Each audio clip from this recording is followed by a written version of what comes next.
Vladimir পুতিনকে পরাস্ত করতে ইউক্রেনের সাথে জোট বেঁধেছিল ইউরোপ এবং আমেরিকা। আর এই উপলক্ষেই গত মাসের 16 জুন, 18 জুন এবং 28 জুন এই 3 দিন রাশিয়ার রাজধানী মস্কো সহ বিভিন্ন অঞ্চলে মারাত্মক আক্রমণ চালিয়েছিল ইউক্রেনের জোকার প্রেসিডেন্ট এই ভলোদিমির জেলেনস্কি। লক্ষ্য ছিল রাশিয়াকে, ভ্লাদিমির পুতিনকে অর্থনৈতিকভাবে পঙ্গু করে দেওয়া। বিশেষ করে ইউক্রেন টার্গেট করেছিল রাশিয়ার বিভিন্ন তৈল শোধনাগার। আর এর বদলা হিসেবে রাশিয়া এবার ইউক্রেনের উপরে ভয়াবহ আক্রমণ চালালো। 1 জুলাই ইউক্রেনের রাজধানী কিভ শহরে তখন ঘড়িতে রাত 8টা বাজে। তখন হঠাৎ করে সাইরেন বাজতে শুরু করলো গোটা রাজধানী জুড়ে।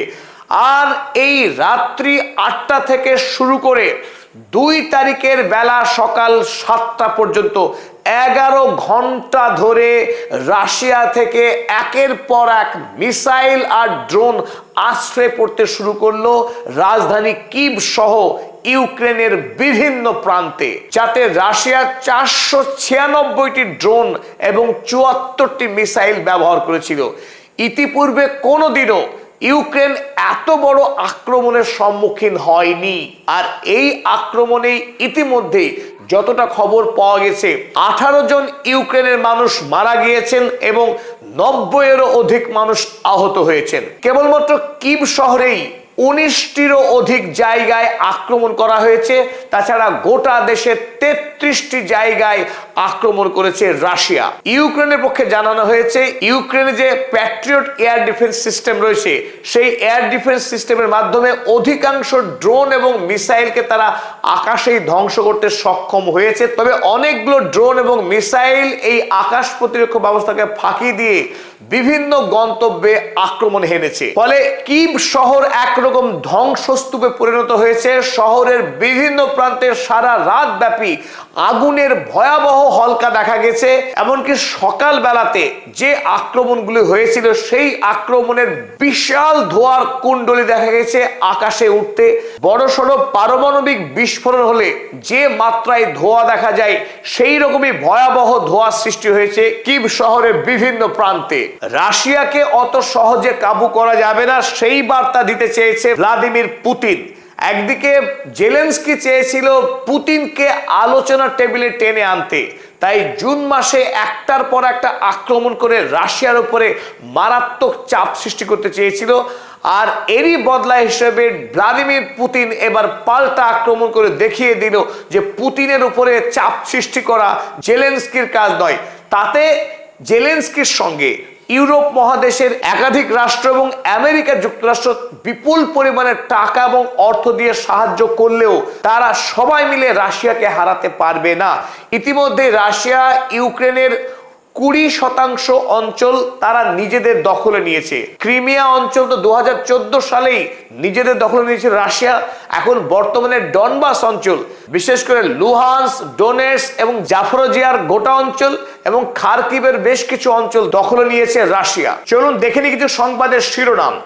ইন্ডিয়া টুডে কাগজে লিখেছে Russia's 11-hour strike on Kyiv kills 18। রাশিয়ার আক্রমণে ইউক্রেনের 18 জন মানুষ নিহত হয়েছেন after Ukraine hits oil refineries. Ukraine যেহেতু রাশিয়ার তৈল শোধনাগারে আক্রমণ চালিয়েছিল তার বদলা নিয়েছে রাশিয়া ইউক্রেনে। আপনারা প্রত্যেকেই জানেন যে ইউক্রেন যে আক্রমণ চালিয়েছিল 16 এবং 18 জুন তাতে মস্কো শহরে ব্যাপক পরিমাণে ধ্বংস হয়েছিল। বিশেষ করে তৈল শোধনাগার এমন আক্রমণ চালিয়েছিল ইউক্রেন যে গোটা মস্কো শহর ধোঁয়াতে ঢেকে গিয়েছিল এবং তারপর বিষাক্ত তৈল বৃষ্টি হয়েছে মস্কো শহরে। যে বৃষ্টির কারণে আগামী দিনে মস্কো শহরে ব্যাপক পরিমাণে ক্যান্সার অসুখ ছড়িয়ে পড়ার সম্ভাবনা তৈরি হয়েছে। তাই ভ্লাদিমির পুতিন ইউক্রেনের উপরে মারাত্মক আক্রমণ করে প্রতিশোধ নেবেন সে কথা আগেই জানিয়েছিল। এবার শুরুতে সেই বদলা নেওয়ার খেলা। ইউক্রেনে একটি খবরের কাগজ লিখছে Russia attacks Ukraine with 570 drones and missiles overnight. যে রাশিয়া ইউক্রেনকে আক্রমণ করেছে সারা রাত্রিব্যাপী 570টি ড্রোন এবং মিসাইল সহকারে। পয়লা জুলাই জেলেনস্কি সফর করছিলেন আয়ারল্যান্ড। ইউক্রেনের ইন্টেলিজেন্স সূত্রে জানতে পারেন রাশিয়া ইউক্রেনের উপরে ব্যাপক হামলা করতে যাচ্ছে, আর সেই খবর পেয়ে তড়িঘড়ি জেলেনস্কি দেশে ফিরে আসেন। দেশে ফিরে আসলেও আক্রমণ তিনি থামাতে পারেননি। রাশিয়া সেই রাতেই শুরু করে দেয় ব্যাপক হামলা ইউক্রেনের ওপর। আর এই মুহূর্তে জেলেনস্কি নতুন করে ইউরোপের একাধিক রাষ্ট্রকে তিনি মেল করতে শুরু করেছেন আরো বিপুল পরিমাণের আকাশ প্রতিরক্ষা ব্যবস্থা এবং অর্থ সাহায্য চেয়ে। কারণ ইউক্রেনের একার পক্ষে রাশিয়ার বিরুদ্ধে লড়াই করা অসম্ভব। আর নতুন করে এই উত্তেজনা সৃষ্টির জন্য ইউরোপ মহাদেশ বিশেষভাবে দায়ী বলে বিশেষজ্ঞ মহল মনে করছে।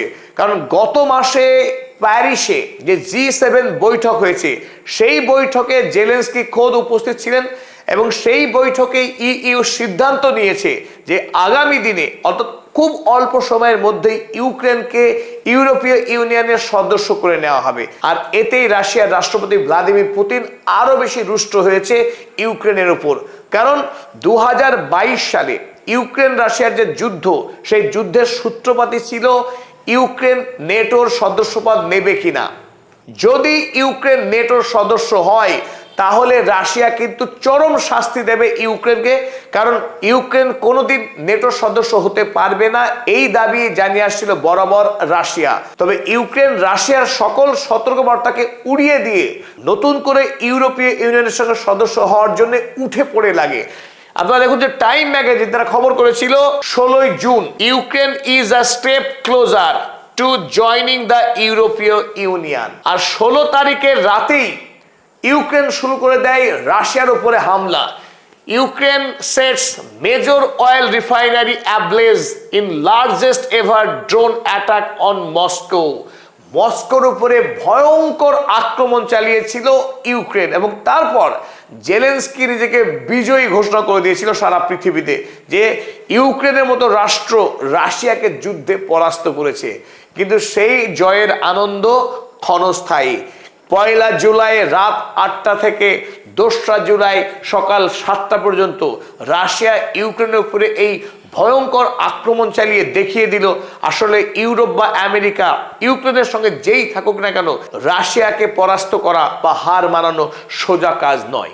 আর এই আক্রমণের পর নতুন করে আরো বড় সড় যে প্রশ্ন তৈরি হলো, ইউক্রেন রাশিয়ার যুদ্ধ কি আদৌ থামবে? আসলে ইউক্রেনকে বলির পাঠা বানাচ্ছে গোটা ইউরোপ মহাদেশ এবং আমেরিকা। গোটা ইউরোপ মহাদেশ রাশিয়ার সঙ্গে বরাবরই বৈরিতার সম্পর্ক নিয়ে চলে। অতীতে নেপোলিয়ান কিংবা হিটলার তারা প্রত্যেকেই চেয়েছিল রাশিয়াকে দখল করতে, আর রাশিয়া দখল করার যুদ্ধ করতে গিয়েই তাদের পতন হয়েছিল। আরো একবার ইউরোপ মহাদেশ যখন আর্থিকভাবে রুগ্ন এবং দেউলিয়া, সেই সময়ে নতুন করে রাশিয়ার বিরুদ্ধে লড়াই লড়তে গিয়ে গোটা ইউরোপ মহাদেশ এখন খাদের কিনারায় এসে দাঁড়িয়েছে। একদিকে রাশিয়ার কাছ থেকে সস্তায় তেল এবং গ্যাস কেনার অমূল্য সুযোগ থেকে বঞ্চিত হচ্ছে যখন ইউরোপ মহাদেশ, তখন নতুন করে আরো একবার ইউক্রেনকে বিপুল পরিমাণে টাকা এবং অস্ত্র দিয়ে রাশিয়াকে যুদ্ধে পরাস্ত করার এক উন্মাদনায় ভুগছে গোটা ইউরোপ মহাদেশ। সুতরাং জেলেনস্কি এখন অসহায় হয়ে সেই ইউরোপ মহাদেশের কাছেই হাত বাড়াচ্ছেন, আরো দাও মোরে, আরো অস্ত্র দাও, আমি রাশিয়ারে মারবো। ইউরো নিউজ লিখছে ইউক্রেন কলস for air defence as Russia threatens more strikes on Kyiv after overnight attack. তাই এই মুহূর্তে রাশিয়া এবং ইউক্রেনের মধ্যে সম্পর্ক আরো বেশি সংকটপূর্ণ হলো। আর ইউক্রেন রাশিয়ার যুদ্ধ কবে শেষ হবে সেই বিষয়ে আরো বড় প্রশ্নচিহ্ন তৈরি হলো। এতক্ষণ ধরে আমাদের সঙ্গে থাকার জন্য অসংখ্য ধন্যবাদ সকল দর্শক মণ্ডলীকে।